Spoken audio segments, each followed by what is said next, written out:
सोच बदलो, सितारे खुद ब खुद बदल जाएंगे। नज़रिए बदलो, नज़ारे खुद ब खुद बदल जाएंगे। और कश्तियों को बदलने की ज़रूरत नहीं मेरे यारो, और कश्तियों को बदलने की ज़रूरत नहीं मेरे यारो। रास्ते बदलो, किनारे खुद ब खुद बदल जाएंगे। तो नमस्कार दोस्तों, स्वागत है आप सभी लोगों का हमारे यूट्यूब चैनल पर। आज हम लोग बिरला ए हॉस्टल आए हुए हैं और आज मैं आप सभी लोगों को बिरला ए हॉस्टल का सैर कराता हूँ। तो चलिए, बिरला ए हॉस्टल का एक अच्छा सा व्यू आप लोग हमारे वीडियो के माध्यम से देख सकते हैं।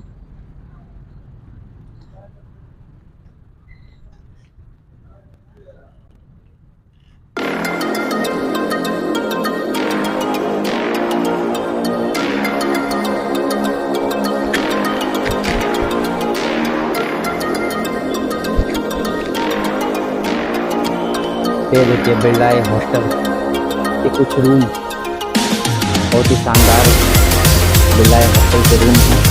तो दोस्तों, अब हम लोग बिरला ए हॉस्टल में रूम नंबर 120 में जा रहे हैं और यहाँ पर हम लोग कुछ स्टूडेंट से जानेंगे कि आखिर उन्होंने सीयूईटी के थ्रू ही एग्ज़ाम क्वालिफाई करके यहाँ पर एडमिशन लिया था या फिर किसी और एग्जाम, एंट्रेंस एग्जाम के तहत। तो चलिए शुरू करते हैं। तो बहुत बहुत आपका स्वागत है हमारे यूट्यूब चैनल पर। हेलो। तो हम आपसे ये जानना चाहते हैं कि बीएचयू के रिगार्डिंग हमको जानकारी लेना है।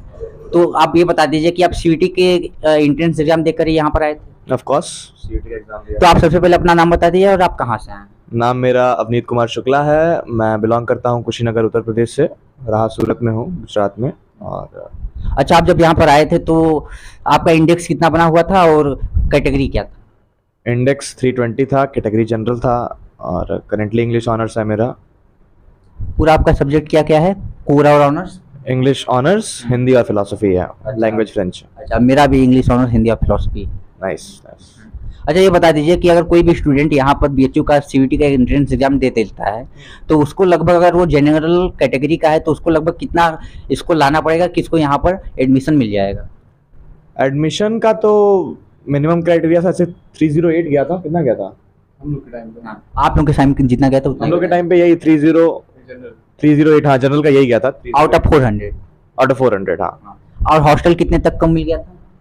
हॉस्टल यही रेंज है, 315 तक। हॉस्टल का क्राइटेरिया ऐसा भी है कि डिस्टेंस पे मिलता है कि आपका हॉस्टल से डिस्टेंस कितना दूर है। तो मेरा जैसे रहा, मैं सूरत में हूँ तो एड्रेस मेरा वहीं का था, तो इसलिए हॉस्टल मिल गया। बाकी जो इंडेक्स था वो 330 तक गया है। मेरे रूममेट को मिला 330 पे, यहीं भागलपुर से है वो। अच्छा, आप यहाँ पर पढ़ते हुए 1 साल अब अपना कंप्लीट करने वाले हैं और सेकंड सेमेस्टर भी अब कंप्लीट होने वाला है। तो अब आपको यहाँ पर पढ़ते हुए क्या अनुभव हो रहा है कि अगर कोई भी स्टूडेंट आता है बीएचयू में और उसको बिरला हॉस्टल मिलता है तो फिर उसको आना चाहिए, नहीं आना चाहिए, या फिर क्या क्या चैलेंजेस का सामना करना पड़ेगा, ये बता दीजिए। बिरला हॉस्टल तो एक मस्ट है, बिकॉज आपको एक अच्छा एनवायरनमेंट मिलता है। और अगर आप बीएचयू की बात करें तो बीएचयू में एक स्टूडेंट को रहने के लिए जो चीज़ें चाहिए सारी फैसिलिटीज़ अवेलेबल है। जैसे हमारे पास स्पोर्ट्स का देख लीजिए, ग्राउंड है, लाइब्रेरी मिल जाती है, रहने के लिए हॉस्टल ठीक है ही, फैसिलिटीज़ के नाम पे लाइट और फैन मिलता है, बेड मिल रहा है। मतलब एक स्टूडेंट आके इजीली अकोमोडेट कर पाए वो चीज़ें मिल रही हैं। उसके अलावा अगर आप देखें तो को करिकुलर स्पोर्ट्स वगैरह भी होते हैं, इवेंट्स ऑर्गेनाइज होते हैं, क्लासेस चलती ही हैं और हॉस्टल में फ्रेंड्स बनी जाते हैं। तो जो चीज़ें एक मतलब नीड्स जो कही जाएगी, अगर आपकी नीड्स जो हैं वो मोस्टली कंप्लीट पूरी हो जाती हैं। मतलब अच्छा, यहाँ पर डेली न्यूज़पेपर मिल जाता है सबको? न्यूज़पेपर, हाँ, एक हमारा न्यूज़पेपर जैसे बोर्ड है वहाँ पे, कॉमन बोर्ड है, वो न्यूज़पेपर उसमें मिलता है, लॉक करके रहते हैं वो। तो आप जाके वहाँ स्टैंड करके न्यूज़पेपर स्टैंड पे खड़े होकर पढ़ सकते हैं। आपको इन हैंड नहीं मिलेगा कि आपको रूम में लाकर कोई देगा, आपको जाकर वहाँ पढ़ना है तो पढ़ सकते हैं। अच्छा, यहाँ खाना वाना का क्या है कि हर जितना भी हॉस्टल है सब में मेस है और लगभग कितना मिनिमम खर्च करना पड़ेगा कि उसको एक समय का खाना मिल जाए? मिनिमम हमारे यहाँ 50 रुपीज़ चलता है मील का और हर मेस का यही चार्जेस है। मॉर्निंग में 50 और अगर नाइट में आप नॉन वेज और वेज का ऑप्शन मिलता है तो वेज में पनीर मिलता है, वो 70 रुपीज़ है, और नॉन वेज लेंगे तो 80 पड़ता है। तो नॉन वेज में आपको फिश, चिकन और एग्स मिलते हैं, तो डे वाइज मिलता है वो, मंडे, वेडनेसडे और फ्राइडे और संडे ऐसे है। अच्छा, अब तक आप यहाँ पर हैं तो आपको कुछ लगा होगा यहाँ पर कि अगर कोई स्टूडेंट आ रहा है, अगर बहुत ज़्यादा डेविएट हो जा रहा है या फिर शुरू से ही एक अच्छे दोस्तों से नहीं मिला है, उसका ग्रुप पहले से कुछ ऐसे लोगों के साथ हो जा रहा है कि वो मतलब कि पढ़ ही नहीं पा रहा है, तो आप उनको क्या रिकमेंड करना चाहेंगे कि पहले से ही आए कोई भी स्टूडेंट तो क्या मान कर आए, क्या अपना लक्ष्य ठान के आए, क्या वो अपना एक एम्बिशन होता है ना, क्या पहले से क्या बना के आए कि उन्होंने किसी भी प्रकार का चैलेंजेस का यहाँ पर सामना ना करना पड़े? मेरा ये मानना है कि एम्बिशन सबके होते हैं, आपके भी हैं, मेरे भी हैं, बट जो चीज़ उन्हें परस्यू करने के लिए चाहिए वो डिसिप्लिन और परसिवरेंस चाहिए। तो अगर आप फ्रेंड सर्कल चूज कर रहे हैं अपना, वो एक बहुत बहुत बहुत इंपॉर्टेंट स्टेप होता है। फ्रेंड्स आप वैसे बनाइए जो आपके करियर में या फिर आपकी स्टडीज के रिलेटेड हेल्प कर सकें। ये नहीं कि आप उनके साथ घूमना फिरना ठीक है, बट इंपॉर्टेंट ये है कि आप अपने करियर फोकस्ड रहें। इंपॉर्टेंट ये है कि आप देखें कि मतलब फ्यूचर क्या है आपके लिए। आज से 3 साल बाद आपको एक जॉब चाहिए होगी, आपको सेटल होना होगा, बिकॉज बीए में मिलता है ना, जैसे आईआईटी वगैरह से प्लेसमेंट्स वगैरह मिलती हैं, वैसे बीए से तो मिलने सर आपको। तो ऐसा है कि आप फ्रेंड्स वैसे चूज करिए, जैसे कहते हैं ना कि अगर एक बोर्ड पे एक कील ठोक दी जाए तो वो कील भी तैर जाती है। तो वो जो बोर्ड है, वुडन बोर्ड, वही आपका सर्कल ऑफ फ्रेंड्स है। अगर आपके फ्रेंड्स अच्छे हैं तो मे भी आपको हेल्प मिले। अच्छा, यहाँ पर इंग्लिश ऑनर्स है और कोर्स जितना भी आपका हिंदी और फिलोसफी है, तो उसमें पढ़ना क्या पड़ता है पहले ईयर? फर्स्ट ईयर में इस बार इंग्लिश में जैसे हमारे यहाँ 2 नॉवेल्स थी फर्स्ट सेमेस्टर में, एक मैकबेथ थी और ये ड्रामा का है जैसे द मर्चेंट ऑफ वेनिस। हाँ द मर्चेंट ऑफ वेनिस थी, ये बटा हुआ है। और फिर ऐसे में 5 ऐसे थे, ऐसे बुक आती है एक, यहीं के प्रोफेसर ने रिवाइज की हुई है, सुशांत के सिन्हा नाम है सर का। तो उन्होंने एक बुक रिवाइज की है ऐसे, तो उसमें 5 ऐसे आते हैं। उसके अलावा हिंदी में फर्स्ट सेमेस्टर में 2 बुक्स थी। रीति काव्य और रीति काव्य, भक्ति काव्य। या भक्ति काव्य, वो फर्स्ट सेम में था।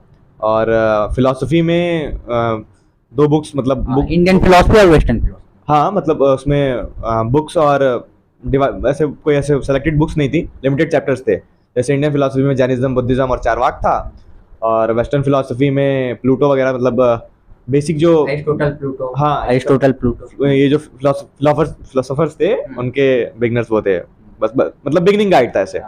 फिर सेकंड सेम में अभी इंग्लिश में इस बार 6 ऐसे एक्स्ट्रा थे उसी बुक से, ऐसे बुक से, और 4 नॉवेल्स थी, Riders of the Sea, Arms and the Man, और 2 थी लुक बैक इन एंगर, और ये सी स्टूप टू कन्क्वेस्ट। या। तो बहुत बहुत धन्यवाद आपका। हाँ, और आप कहाँ से आए ये बताएं। मेरा नाम इंद्र मोहन पांडे है और मैं बस्ती उत्तर प्रदेश का रहने वाला हूँ। तो आप यहाँ पर आए थे, तो आपका लगभग कितना इंडेक्स बना हुआ था कि आपको यहाँ पर हॉस्टल भी मिल गया? मेरा 346 आउट ऑफ 400 था, और हॉस्टल के लिए यहाँ पे 80 और 20 का रेशियो है। 80 जो है वो आपके मार्क्स के बेसिस पे है, और 20 जो है वो डिस्टेंस बेसिस पे है। तो मेरा यहाँ से 200 किलोमीटर की दूरी पे है, तो जैसा कि है मुझे 346 पे मिल गया था, तो 200 किलोमीटर पे। अच्छा, यहाँ पर आए हैं तो आपका सब्जेक्ट कम्बिनेशन क्या क्या आपको मिला? मेरा ज्योग्राफी ऑनर्स है, और साथ में हिंदी और एंशिएंट हिस्ट्री है, और लैंग्वेज इंग्लिश है मेरा। अच्छा, जियोग्राफी की पढ़ाई यहाँ पर कैसी होती है? अच्छी होती है और डेली क्लास चलते हैं? ज्योग्राफी जो है वो साइंस डिपार्टमेंट में आता है, और क्लासेस उसकी डेली चलती हैं और अच्छी चलती हैं। और जो अटेंडेंस का जो एक इशू होता है कि अटेंडेंस कंपलसरी है 75%, उसका यहाँ पर क्या है? अटेंडेंस तो हमने भी सुना था 75% नेसेसरी और है भी, और किसी कार्ड बस अगर जो है नहीं हो पाता है तो फिर बच्चे मेडिकल वगैरह लगाते हैं। और फिर हमारे टाइम में तो लेट था सेशन, तो इसलिए बहुत ज़्यादा इशू नहीं हुआ अटेंडेंस का, लेकिन हो सकता है आगे हो। बट ये है ऑन पेपर 75% अटेंडेंस जो है वो नेसेसरी है यहाँ पर। और यहाँ पर आ रहे हैं तो लगभग आपका महीने में लगभग कितना खर्चा हो जाता है? महीने में मुझे लगता है ऑन एंड अराउंड, अगर हम हॉस्टल में रहते हैं तो 5,000 के अराउंड में हो जाता है, 5,000। अच्छा, यहाँ की कुछ आपको कमियां बतानी होंगी या फिर यहाँ की कुछ अच्छाइयाँ बतानी होंगी, तो अगर आपको 2-3 कमियां बतानी है और 2-3, 4-5 अच्छाइयाँ बतानी है तो आप क्या क्या बताएं? सबसे पहले तो अच्छाइयाँ बताना चाहूँगा, और ये है कि यहाँ पे हॉस्टल्स की सुविधा है, हॉस्टल मिल जाती है बच्चों को। अगर हॉस्टल मिल जाता है तो बहुत अच्छा है। और हॉस्टल का जो माहौल है, आप कैंपस में हैं तो आपको एक कैंपस लाइफ जीने का बढ़िया अच्छा अवसर मिलता है। दूसरी चीज़ें यहाँ की लाइब्रेरी है, library, central library, cyber library मिलेगी, जो आपके लिए हमेशा 24 घंटे में से लगभग 21 घंटे 20 घंटे खुली रहती है, तो आप साइबर लाइब्रेरी का यूज़ कर सकते हैं। तीसरी चीज़, आप अगर स्पोर्ट्स में एक्टिव हैं तो आप यहाँ से इंडोर स्टेडियम, या फिर जैसे अब मैं बिरला हॉस्टल में हूँ तो बिरला का अपना ग्राउंड है, ब्रोचा का अपना ग्राउंड है, सारे ग्राउंड्स हैं, आप वहाँ पे जाके खेल सकते हैं। और ये आप स्पोर्ट्स में अगर आगे बढ़ना चाहें तो वो बढ़िया है। और प्रोफेसर्स भी यहाँ के अच्छे हैं। और दूसरी बात, एक सीनियर्स की देखें तो सीनियर्स भी काफ़ी कोऑपरेटिव हैं, आपको मिल जाएंगे। अब जैसे मेरे पास अभी बुक नहीं थी हिंदी की एक, तो मैं ऊपर गया और सीनियर से लेके आया, तो कुल मिला जुला के अच्छा माहौल है। ये सारी चीज़ें, बाकी बुराइयाँ तो अपने अंदर होती है, अगर हम बुराइयों को ना पनपने दें। और जैसे कि हम यहाँ पे आए हैं तो डिसिप्लिन रहें, जो भी नए बच्चे आएंगे स्टार्टिंग से डिसिप्लिन रहें। जैसा अभी दोस्त ने बताया, विनीत ने बताया कि जो है उन्होंने कुछ बताया कि मतलब हम डिसिप्लिन में रहें, परसिवरेंस वो ज़रूरी है। और फ्रेंड सर्किल जो है वो बहुत इंपॉर्टेंट है कि हम कैसे फ्रेंड्स को जो है, क्योंकि यहाँ बच्चे नए नए आते हैं, शायद नए माहौल में आते हैं, वो उस माहौल में नहीं ढल पाते और गलत दोस्तों के साथ चले जाते हैं, फिर गलत संगत हो जाती है, तो वो दिक्कत होता है। लेकिन ठीक है, अगर आप अच्छे माहौल में रहिए और डिसिप्लिन के साथ आइए, अपना समय ना बर्बाद करिए, तो वो सबसे अच्छी बात है। अच्छा, आपने अभी बताया कि ज्योग्राफी साइंस डिपार्टमेंट के अंतर्गत आता है, तो उसका क्या कुछ लॉजिक है वो बता दीजिए। बस साइंस डिपार्टमेंट के अंतर्गत आता है, तो आर्ट्स और सोशल में भी वो कॉम्बिनेशन जो ज्योग्राफी है, वो बस यही है कि डिपार्टमेंट में जो है चलता है। ज्योग्राफी डिपार्टमेंट जो है वो साइंस का है, साइंस फैकल्टी में आता है। लेकिन आपको डिग्री आर्ट्स की मिली? जी, आर्ट्स की डिग्री मिली, क्योंकि वो आर्ट्स में है ना ज्योग्राफी, तो और सोशल में भी है। तो सोशल और आर्ट्स कहने के लिए अलग अलग है, बाकी जिसका ज्योग्राफी है वो से साथ में बैठ के बच्चे पढ़ते हैं। तो ये और पानी की व्यवस्था यहाँ पर कैसी है? पानी ठीक है, वाटर कूलर है हॉस्टल्स में, तो ठीक है। और साफ सफाई? साफ सफाई भी ठीक है, कभी कभी माहौल थोड़ा खराब होता है तो फिर साफ सफाई करने वाले कर्मचारी लोग हैं यहाँ पे, या फिर हम लोग शिकायत कर देते हैं तो फिर वो हो जाता है, मतलब कहना पड़ता है अगर कभी ऐसा। बाकी कोई दिक्कत नहीं है, साफ सफाई होती रहती है समय समय पर। अच्छा, बहुत लोग ये कहते हैं और मैंने बहुत बार ऑब्जर्व भी किया है कि डीएवी के कंपैरिजन जो बीए आर्ट्स का बीएचयू का जो क्लास है वो बहुत ही पुराना मॉडल में है, बहुत ज़्यादा वहाँ पे साफ सफाई की कमी है, तो आप इसके बारे में क्या सोचते हैं?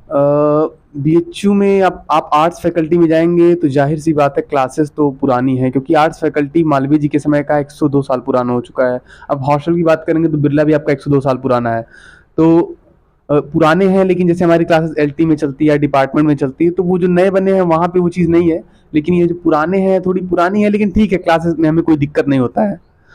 तो सीट्स वगैरह जो हैं वो नई आ गई हैं, बाकी क्लासेस तो पुरानी है, तो उसके लिए क्या किया जा सकता है। तो बहुत स्ट्रक्चर जो है वो उसका वैसा ही है। तो बहुत बहुत धन्यवाद आपका। और अगर आप हमारे चैनल पे ऐसा ही वीडियो पाना चाहते हैं तो हमारे चैनल को लाइक शेयर सब्सक्राइब करना मत भूलिएगा।